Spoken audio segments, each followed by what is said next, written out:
আসসালামু আলাইকুম এভরিওয়ান, কেমন আছো সবাই? আশা করি সবাই ভালো আছো। আজকের এই ভিডিওটা এইচএসসি 25 ব্যাচদের জন্য। আমরা বিগত ভিডিওতে আলোচনা করেছি পদার্থ এবং রসায়ন সাজেশন নিয়ে।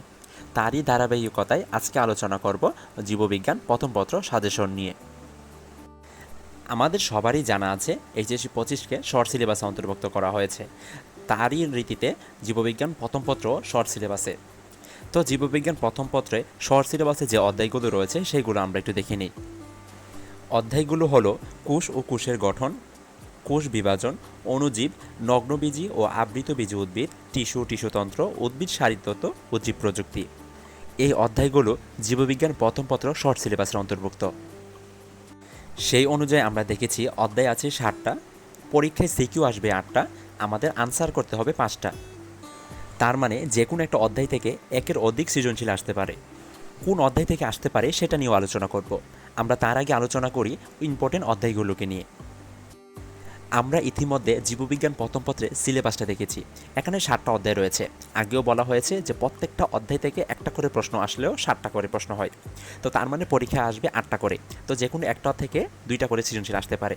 তো আমরা তারই অ্যানালাইসিস করে কিছু অধ্যায়গুলো তোমাকে দেখিয়ে দিচ্ছি। সেগুলো হচ্ছে: প্রথম অধ্যায় কোষ ও এর গঠন, দ্বিতীয় অধ্যায় কোষ বিভাজন, সপ্তম অধ্যায় নগ্নবীজি ও আবৃতবীজি উদ্ভিদ, নবম অধ্যায় উদ্ভিদ শারীরতত্ত্ব, চতুর্থ এবং অষ্টম অধ্যায় অণুজীব অথবা টিস্যু ও টিস্যুতন্ত্র।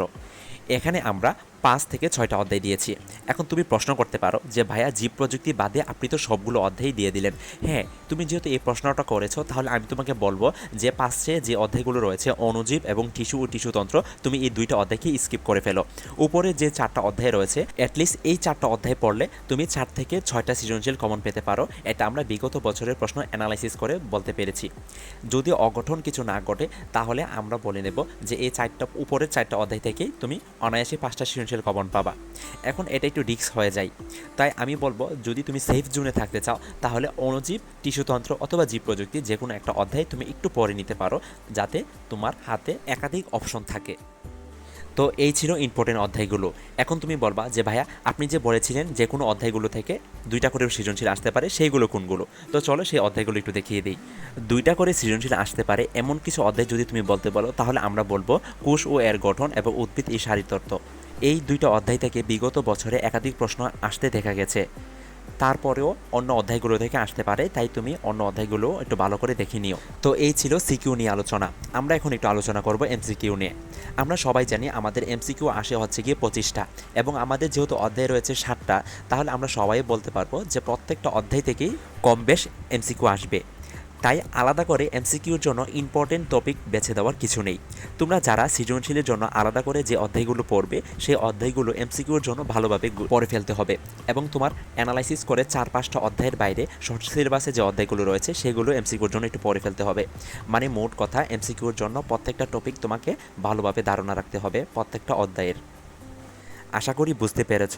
তো এই ছিল আজকের ভিডিও। যদি ভিডিওতে বুঝতে কিছু সমস্যা হয় তাহলে অবশ্যই কমেন্ট বক্সে জানিয়ে দিও, আমরা বুঝিয়ে দেওয়ার চেষ্টা করব। পরবর্তীতে কোন সাবজেক্টের উপর সাজেশন ভিডিও চাও তা কমেন্ট বক্সে জানিয়ে দিও।